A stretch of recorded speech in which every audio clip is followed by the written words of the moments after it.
to you by Biz Analyst. ना computer ना file, अब टैली डेटा ऑन मोबाइल बिज एनालिस्ट के साथ।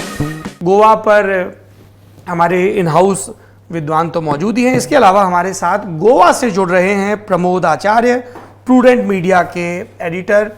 प्रमोद जी, आपका बहुत बहुत स्वागत है।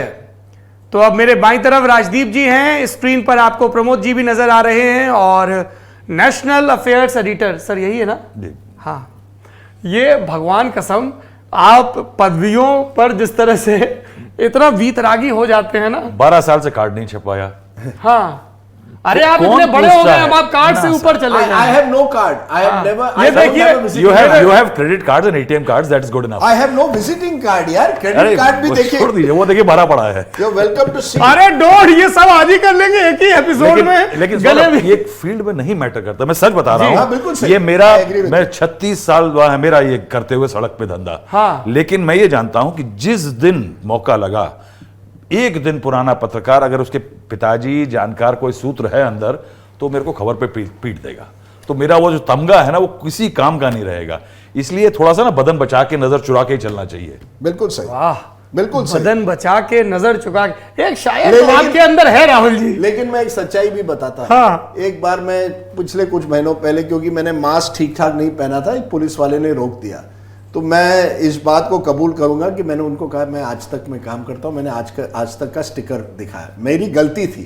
लेकिन मुझे कहीं ना कहीं एडिटर नहीं कहा, मैंने ये नहीं कहा कि मैं आज तक का संपादक हूं या इंडियन, पर मैं आज तक में काम करता हूं। बाद में तो सस्पेंड हो गया होगा आपको पहचानने के लिए। विजिटिंग कार्ड भी नहीं था, तो उन्होंने केवल वो स्टिकर मेरे गाड़ी पर देखा और मुझे जाने दिया। ये बॉम्बे में था, गोवा में? ये सब दिल्ली में था। ये दर्शकों, आपने गौर किया किस तरह से एक सीनियर पत्रकार नियमों का उल्लंघन करके और मीडिया का रौब दिखा के कानून से बचने की कोशिश कर रहा है। सर ऐसे ही होता ना, वो सिपाही बाद में सस्पेंड भी हो गया था। नहीं, एक बात बताओ, ये अगर बंबई में होता मुझे पकड़ लेते। ये फर्क है। जबकि मुंबई में तो आपके दोस्तों की सरकार है। फिर मेरे दोस्तों के साथ मैं क्या कहूं? दिल्ली, अरे तो आप मोदी जी को अपना दोस्त कहते हैं, आप उद्धव जी को अपना दोस्त कहते हैं, तो आप उस पर क्यों रिएक्ट कर रहे हैं सर? No problem. चलिए प्रमोद जी, पहली टिप्पणी आपसे चाहूंगा। गोवा की टैली हमने देखी, सबसे पहले मुझे यह बताइए कि पणजी में क्या राजनीतिक गतिविधियां हो रही हैं और सरकार बनाने की क्या कवायद चल रही है वहां पर? क्या दोबारा से प्रमोद सावंत आपके नामाराशि से शपथ लेंगे या बीजेपी कोई सरप्राइज देने वाली है? पता नहीं, गोवा की राजनीति में कुछ भी हो सकता है, सो मैं कोई अटकल नहीं लगाना चाहूंगा। लेकिन एक बात जो पता चल रही है कि बीजेपी ये शपथ ग्रहण समारोह को बहुत बड़े तौर से मनाना चाहती है। ऐसे भी खबर आ रही है कि गोवा के मुख्यमंत्री जो भी होंगे, जिनको भी बीजेपी लेजिस्लेचर पार्टी नेता चुनेगी, वो पहले उत्तराखंड जाएंगे वहां के स्वेरिंग इन के लिए, उसके बाद उत्तर प्रदेश जाएंगे और बाद में वो मुख्यमंत्री गोवा के मुख्यमंत्री की शपथ ग्रहण के लिए गोवा आएंगे। प्रधानमंत्री भी आ सकते हैं, अमित शाह जी भी आ सकते हैं। ऐसी बहुत बातें की जा रही है। शो ऑफ स्ट्रेंथ होने वाला है, जो कि पॉलिटिक्स में बहुत जरूरी है। राजदीप जी अभी मार्केटिंग की बात कर रहे थे, इन अपॉर्चुनिटीज को पहचानना, जब आप अपने मैसेज को पूरे देश तक पहुंचा सकते हैं या इस तरह की इवेंट्स क्रिएट करना बहुत जरूरी है। प्रमोद जी, अब तो 24 घंटे बीत गए जनादेश को आए, हम शुक्रवार को यह शो रिकॉर्ड कर रहे हैं 11 मार्च के रोज। क्या इस दफा गोवा के जनादेश में खास दिखा? कई लोगों ने कहा, खासतौर पर कांग्रेस ने कहा कि साहब वोट स्प्लिट हो गया। क्या यह इकलौती व्याख्या है गोवा के मैंडेट की, या बीजेपी ने अपनी परफॉर्मेंस, अपनी परसेंटेज को इंप्रूव किया है? तो बीजेपी का वो दावा भी तो होगा कि हमने गुड गवर्नेंस दी, हमने डिलीवरी की, इसलिए हमें जनादेश दोबारा मिला। How do you look at it sir? 2-3 चीजें हैं इसमें। पहली चीज ये है कि लोगों ने जो भी दल बदलू नेता थे, उन 12 दल बदलू नेताओं से 9 दल बदलुओं को घर भेज दिया। उनकी बहुत बुरी तरह से हार हो गई। बीजेपी ने जिन दल बदलुओं को टिकट नहीं दिया था और अपने केडर के लोगों को टिकट दिया था, वो जीत के आ गए। कांग्रेस का जो प्रदर्शन था, कांग्रेस को उम्मीद बहुत थी, लेकिन कांग्रेस का सिर्फ एक विधायक था गोवा में जब ये चुनाव हुआ तो, और वो उनकी संख्या 1 से 11 तक पहुंच गई। लोगों ने एक बात मुझे लगता है कि मन में ठान ली थी कि ये जो दल बदलू नेता है उनका सफाया कर देंगे। उनमें से बहुत सारे, और 2 नेता जो जीते भी वो बहुत कम फर्क से जीते हैं, तो उनको भी अपनी जीत के लिए बहुत संघर्ष करना पड़ा। तो मुझे लगता है कि गोवा की जनता ने इस चुनाव के इस पॉलिटिकल क्लास के खिलाफ, एक पार्टी के हिसाब से नहीं, तो जो एक पॉलिटिकल क्लास गोवा में जो जनता को ग्रांटेड लेते थे, हुआ था, जनता को ग्रांटेड लेते थे, उनको नकार दिया। मुझे यह बताइए कि भारतीय जनता पार्टी तो अपनी जमीन मजबूत कर ही रही थी, कांग्रेस, तृणमूल कांग्रेस और आम आदमी पार्टी ये भी होर्डिंग वॉर खेल रहे थे, इसका कोई इंपैक्ट दिखा क्या ग्राउंड पे? स्प्लिट का इंपैक्ट तो बिल्कुल हुआ है, लेकिन इस चुनाव में स्प्लिट ऐसा था कि उसका बीजेपी को भी नुकसान हुआ है और कांग्रेस को भी नुकसान हुआ है। बीजेपी ने भी 3-4 सीटें गंवाई है स्प्लिट की वजह से, कांग्रेस ने 6-7 सीटें गंवाई है स्प्लिट की वजह से। सो हम ऐसे नहीं कह सकते कि पूरा नुकसान जो हुआ स्प्लिट का वो सिर्फ एक पार्टी को हुआ है या सिर्फ विपक्ष को हुआ है या कांग्रेस को हुआ है। बीजेपी का भी नुकसान हुआ, कांग्रेस का भी नुकसान हुआ, लेकिन मुझे एक लगता है लोगों ने एक जो मैसेज दिया है इसमें से, बीजेपी को भी मैसेज दिया है, आप अपने कैडर के नेता दीजिए, हम उन्हें जिताएंगे। कांग्रेस को बोला है कि अच्छे नेता दीजिए, हम उनको जिताएंगे। लेकिन कांग्रेस जो हुआ 2017 से 2022 के बीच में, इतने कांग्रेस नेता पार्टी छोड़ के चले गए, जनता अभी भी उस कांग्रेस पर पूरी तरह से भरोसा करने के लिए तैयार नहीं है। एक और सवाल है प्रमोद जी, फिर राजदीप जी आपके पास आएंगे। एक हमारे वरिष्ठ पत्रकार मित्र ने हमसे कहा था कि कांग्रेस को ऐसे विद्वान चला रहे हैं, अपनी ही धुन में रहने वाले, जिनको जमीनी हकीकत का अंदाजा ही नहीं, कि उनको समझ में ही नहीं आ रहा है किससे गठबंधन करना है, किसको प्रत्याशी उतारना है। जो आके उनको ड्राइंग रूम में समझा जाता है वही थ्योरी मान लेते हैं। अगर इट्स इमेजिनरी क्वेश्चन, अगर टीएमसी और कांग्रेस मिलकर चुनाव लड़ती तो क्या जनादेश में कुछ बदलाव हो सकता था प्रमोद जी? जो भी व्यक्ति या जो भी संगठन टीएमसी के साथ जुड़ा हुआ था, उन सबका इस चुनाव में नुकसान हुआ है। अगर आप वायबल कॉम्बिनेशन की बात कर रहे हैं तो शायद अगर कांग्रेस और आम आदमी पार्टी के बीच में अगर कोई अंडरस्टैंडिंग होती तो शायद इसका दोनों पार्टियों को फायदा हो सकता था, पर वो तो मुमकिन ही नहीं था, क्योंकि पंजाब में आम आदमी पार्टी कांग्रेस को चैलेंज कर रही थी। पॉलिटिकल सुसाइड वजह से नहीं हो सका, उसी वजह से नहीं हो सका। लेकिन टीएमसी के साथ अगर कांग्रेस जाती तो मुझे लगता है कि कांग्रेस का और ज्यादा नुकसान होता। राजदीप जी, देखिए 3-4 पॉइंट्स। पहले तो डिफेक्टर्स की बात, इसमें कुछ 2 उप मुख्यमंत्री दोनों हार गए। एक एमजीपी से डिफेक्ट हुए थे बीजेपी, दूसरे कांग्रेस से डिफेक्ट हुए थे बीजेपी, दोनों हार गए। तो ये एक अच्छी बात है, गोवा की एक अच्छी खबर जो आ रही है कि इस बार कम से कम वोटर ने डिफेक्टर्स को पनिश किया है, जो मुझे लगता है एक अच्छा संकेत है। नंबर 2, हमने अभी तक बहुत मार्केटिंग की बात की। तृणमूल कांग्रेस ने सबसे ज्यादा मार्केटिंग शुरुआत में गोवा में की थी। जहां भी आप गोवा में जाते थे, ममता बनर्जी, तृणमूल कांग्रेस का पोस्टर आपको नजर आता था। इसके बावजूद कितने सीट आए? 0। उसी तृणमूल कांग्रेस 5% वोट आए। 5 और 6 महीने पहले हम उनको कह रहे थे वो नेशनल ऑल्टरनेटिव है। चर्चिल आलेमाओ पुराने मुख्यमंत्री जो है उनके कौन कह रहा था कि वो नेशनल ऑल्टरनेटिव है? नहीं, तृणमूल कांग्रेस अपने आप को कह रही थी। मुझे लगा कि राजदीप जी कह रहे थे कि वो नेशनल ऑल्टरनेटिव। सर आप थोड़ा स्पष्ट कर दिया करिए, फिर बाद में क्लिपें कटती हैं। अरे यार, तृणमूल कांग्रेस कह रही थी अपने आप को कि हम नेशनल ऑल्टरनेटिव है। चर्चिल आलेमाओ लड़े, भूतपूर्व मुख्यमंत्री हारे। किसके सामने? एक ऐसे व्यक्ति जो उनसे 30-35 साल के आम आदमी पार्टी से हैं, वो वहां जीते। तीसरी जो बड़ी बात है, एक छोटी सी पार्टी उभर कर आती है, रेवोल्यूशनरी गोअन्स। 1 साल पहले मनोज परब राज ठाकरे मॉडल पर सन्स ऑफ द सॉइल, जो जमीन से जुड़े हुए हैं, गोइंकार है, उनके लिए किस तरह से सहूलतें होंगी, नौकरियां होगी। उस पार्टी को 1 सीट मिलती है, 1 सीट जीतती है, और ऐसे 7 सीट है जहां उनका वोट इतना था कि विनर और नंबर 2 में फर्क होता अगर रेवोल्यूशनरी गोअन्स पार्टी नहीं होती। सीएम के खुद के कॉन्स्टिट्यूंसी में, प्रमोद सावंत के खुद के कॉन्स्टिट्यूंसी में क्लोज रहा उनका इलेक्शन, 697 वोट से जीते हैं और इनको 2000 या कुछ इस तरह से उसी कॉन्स्टिट्यूंसी में वोट मिले।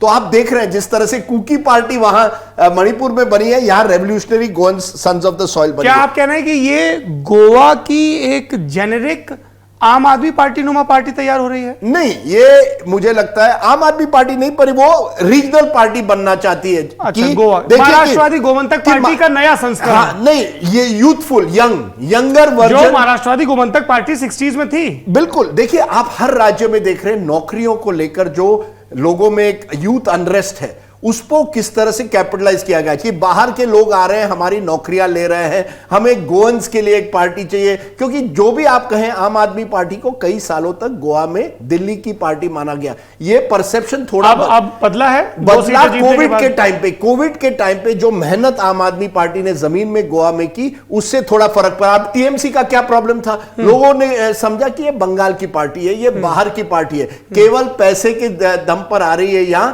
हम इस पार्टी को नकारते हैं। मैं ये कहूंगा बीजेपी और फुटबॉल और मछली का कनेक्शन काम नहीं आया, बिच नहीं आता सर। जनता है, ये पब्लिक है, ये सब जानती है। मुझे माफ करिएगा, मुझे राहुल जी का वो जोक याद आ रहा है। राहुल जी जैसे ही आपको देखते हैं, राहुल जी को आपके अंदर एक विधायक नजर आता है। And what a deadly combination, originally from Goa married to a Bengali, this combination could have worked. नहीं सर, मेरा प्रॉब्लम है कि मेरी कोंकणी अच्छी नहीं है, प्रमोद जानते हैं, मेरी यही मुसीबत। नवीन बाबू की उड़िया अच्छी नहीं है। नहीं सर, कुछ लोगों में वो मोटी चमड़ी है, वो राजनीति में। देखिए, आपका पहला रिस्पांस ये नहीं था कि मुझे पॉलिटिक्स नहीं करनी, आपका पहला रिस्पांस क्या था, मुझे भाषा नहीं आती है। नहीं, देखिए मुझे लगाव है मेरे राज्य से, मुझे लोगों से। मैं चाहता हूं कि गोवा में अच्छे लोग आए, लेकिन मैं नहीं आ सकता, मुझ में वो क्षमता नहीं है। मुझे ये आपसे कहना है कि कांग्रेस और देखिए क्या था चुनाव के पहले जी, सब राज्यों में यह लगा कि यहां कम से कम कांग्रेस कम से कम सिंगल लार्जेस्ट पार्टी आएगी। कांग्रेस का भी पूरा भरोसा। आज एक कांग्रेस नेता कह रहे थे कि यार ये इलेक्शन हमारे बहुत गलत हुए। यूपी में तो हम जानते थे क्या हो रहा था, लेकिन कम से कम गोवा और उत्तराखंड तो हम जीतने वाले थे। मैंने कहा ये कैसे पता चला? नहीं, आपके पोल भी हमें नंबर 1 पार्टी दे रहे थे, पर मैंने कहा से बैठे हुए नहीं। पर उनका प्रॉब्लम क्या था कांग्रेस का, कि उसी वोट बैंक और प्रमोद ज्यादा जानेंगे, दक्षिण गोवा में, साउथ गोवा में, जहां कैथलिक कम्युनिटी ज्यादा है, वहां वोटों का जो बिखराव हुआ, उसको कांग्रेस का नुकसान हुआ। कांग्रेस को 6 सीटें मिली है नॉर्थ गोवा में, लेकिन 5 सीटें ही मिली मुझे लगता है इन साउथ गोवा, जहां कांग्रेस की पूरी उम्मीदें थी कि हमें ज्यादा वोट मिलेंगे। देखिए प्रॉब्लम गोवा में जैसे राज्य में 25,000 वोटर होते हैं, जिसमें 20,000 वोट करते हैं। मुझे लगता है 18 से 20 सीटें ऐसी है जो 1000 वोटों से कम लोग जीते हैं।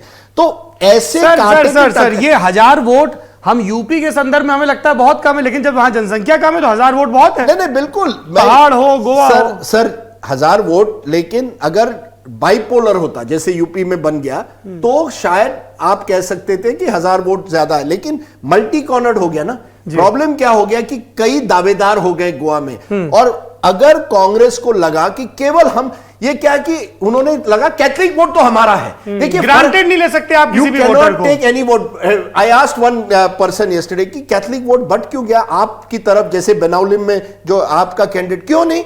अच्छा व्यक्ति है, काम करता है, why should I not vote? People are voting in areas also sometimes for candidates. समय की कमी है। प्रमोद जी आपके पास आएंगे, राहुल जी आपके पास भी आएंगे एक टिप्पणी के लिए, और ये स्टैंडर्ड सवाल होने वाला है मेरा हर राज्य के संदर्भ में। प्रमोद जी, गोवा के चुनाव से हम क्या पॉलिटिकल लेसन ले सकते हैं? क्या है राजनीतिक सबक गोवा के मैंडेट का? ये पार्टी स्पेसिफिक भी हो सकता है, ये किसी सोशल ग्रुप स्पेसिफिक भी हो सकता है, ये स्कीम स्पेसिफिक भी हो सकता है। प्रमोद जी, बीजेपी के लिए ये मैसेज है कि दल बदलुओं को लेके आप सरकार करोगे तो हम उन्हें हराएंगे। कांग्रेस के लिए ये मैसेज है कि जो हुआ 5 साल में, अभी तक हम आप पर भरोसा नहीं कर सकते, अगले 5 साल के लिए विपक्ष में परफॉर्म करके दिखाइए, फिर शायद हम आप पे भरोसा करें। और बाकी जो छोटी पार्टियां हैं, आप हो गोवा में या रेवोल्यूशनरी गोवंस हो, उनको से एक बहुत सिंपल सा मैसेज है कि जो विपक्ष का स्पेस है, हमने अभी आपको उस विपक्ष के स्पेस में रिप्रेजेंटेशन दे दिया है। आप उस स्पेस में कैसे परफॉर्म करते हो, इसके ऊपर अगले चुनाव में हम डिसाइड करेंगे कि ये विपक्ष का स्पेस या बीजेपी के चैलेंजर का स्पेस कांग्रेस के पास रहना चाहिए या कोई और इस स्पेस का हकदार है। Thank you. क्योंकि अभी आज की तारीख में 2 ही बड़ी सुर्खियां चल रही कि नरेंद्र मोदी ने 2024 की मुनादी पीट दी, और चैलेंजर के रोल में कौन आ सकता है इसकी दावेदारी राहुल श्रीवास्तव जी। आई कम टू यू। आप सर कंक्लूडिंग रिमार्क गोवा पे आप ही से लेंगे, पर आपको प्रॉमिस करना है कि आप उसको बहुत शॉर्ट रखेंगे, क्योंकि हमारे अगले सेशन के गेस्ट आ गए। मेरा राज्य छोटा है, मैं बात भी छोटी रखूंगा। आपका राज्य महाराष्ट्र तो बड़ा भी है, और यूपी और बंगाल एंड गुजरात और गोवा एंड गुजरात और Delhi coming up. Modi ji is in Gujarat, I am also going to be there. देखिए सौरभ, एक तो आपने बंगाली और गोनीज कॉम्बिनेशन बता करके हमारे सब्ज हरे जख्म कर दिए, क्योंकि ना तो हमें हिलसा मिली ना पॉम्फ्रेट। लेकिन दूसरी बात, बहरहाल बड़ा डिबेट होता है, विच इज बेटर, माछेर झोल और पॉम्फ्रेट करी। डिबेट ये नहीं है, डिबेट ये है कि राजदीप सरदेसाई ने राहुल श्रीवास्तव को अपने घर अब तक कोंकणी या बंगाली लंच के लिए आमंत्रित क्यों नहीं किया है। Please read between the lines mister Sardesai. कर देंगे, we have to change, we will do it। अब इसमें जो मैसेज है, मेरे ख्याल से जो हम जिस बात को डिस्कस कर रहे थे पहले, डिलीवरी, देखिए डिलीवरी का जो एक टेम्पलेट है कि बहुत जरूरी हो गया है to reach the last mile. BJP के लिए देखिए क्या हुआ है कि गोवा नैरो बैटल जैसे शुरू में लग रहा था, लेकिन बीजेपी एम्फेटिकली आ गई है, बीजेपी सरकार बना लेगी। तो हम अगर 24 की बात कर रहे हैं तो बीजेपी की डिलीवरी सिस्टम में एक और राज्य है जहां उसका अपना मुख्यमंत्री होने से डिलीवरी बेटर हो सकती है। डबल इंजन का ये हम लोग कल डिस्कस भी कर पीएम रहे ने थे बोला अपनी स्पीच में, ये जो मल्टीपल जगह पे अपने सीएम होने का फायदा है, ये बीजेपी कंटिन्यूअसली भुनाएगी और ये बीजेपी की प्राइमरी बैटल क्राई होगी 2024 में कि देखिए हम बेटर कर रहे हैं। शायद कांग्रेस और जैसी पार्टी एक समय जब सत्ता में थी, ये उनके लिए लेसन है कि अपने चीफ मिनिस्टर्स के साथ उनका डिस्कनेक्ट और स्टेट्स का डिस्कनेक्ट जो था, वो डिलीवरी अगर वो बेटर कर लेते उस समय पे, तो शायद कांग्रेस उस आशय पे थे। बीजेपी ने प्रूव कर दिया है कि same government at the centre and the state has a lot of political positives. अच्छा, और दूसरी चीज बीजेपी ने यह भी सत्यापित कर दिया है, और ये अब से नहीं 2012 के बाद से लगातार, कि राजनीति और परिश्रम सिर्फ चुनाव की वेला में नहीं होता। कल नतीजे आए,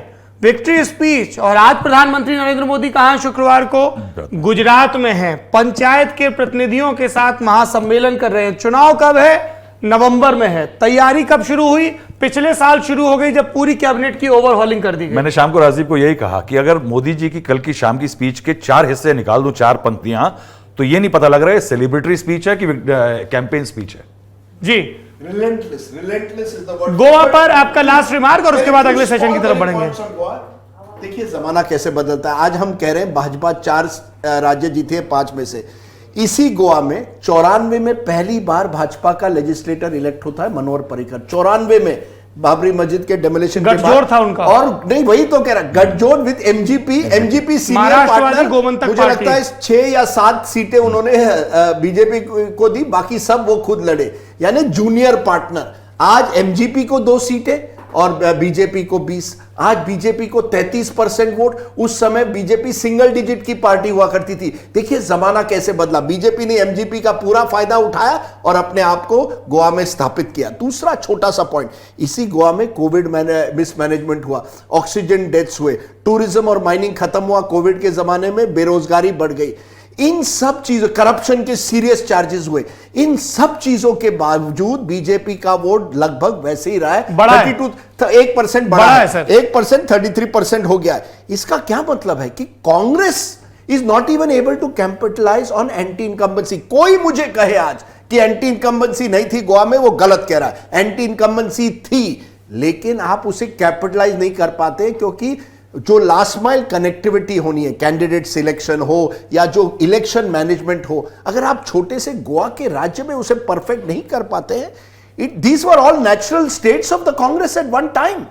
large minority population, it was seen as a natural Congress state. वहां भी कांग्रेस उस तरह की पकड़ नहीं बनाती। और मुझे प्रमोद ने सही कहा कि लोगों में अविश्वास है कि ये कांग्रेस वाले रहेंगे या किसी दूसरे पक्ष में जाएंगे। यस प्रमोद जी। प्रमोद जी, जो आप कह रहे हैं, आई थिंक वो बहुत इंपॉर्टेंट है कि जो कांग्रेस का कोर वोटर बेस था जी, उसे आज नहीं लगता कि कांग्रेस विकल्प है जी। वो आज आम आदमी पार्टी की तरफ देख रहे हैं या इसीलिए की तरफ देख रहे हैं। जो कांग्रेस का कोर बेस था, जो माइनॉरिटी वोटर बेस था कांग्रेस का गोवा में या किसी और राज्य में, उनको लग रहा है कि Congress is not capable enough to take on this BJP और mount of political assault on this BJP, इसीलिए and they are looking for alternatives. इसीलिए मुझे लगता है कि नेता नगरी में भविष्य में हमें भारतीय जनता पार्टी की सियासत, सरकारों की परफॉर्मेंस से इतर कांग्रेस पर कम समय खर्च करना चाहिए। राजस्थान, छत्तीसगढ़ के अपवाद हैं, वहां पर अभी भी सरकार बची हुई है, झारखंड में पार्टनर हैं, और जो रीजनल प्लेयर्स हैं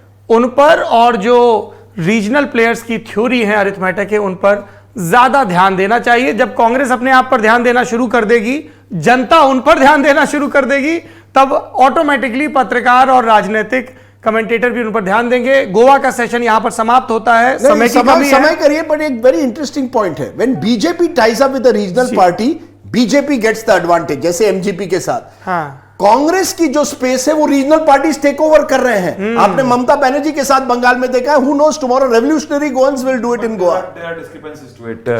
In Maharashtra, the BJP gained with Shiv Sena, but in UP with BSP, the BJP lost. Sir, today Maharashtra, the Congress is losing out to both NCP and Shiv Sena.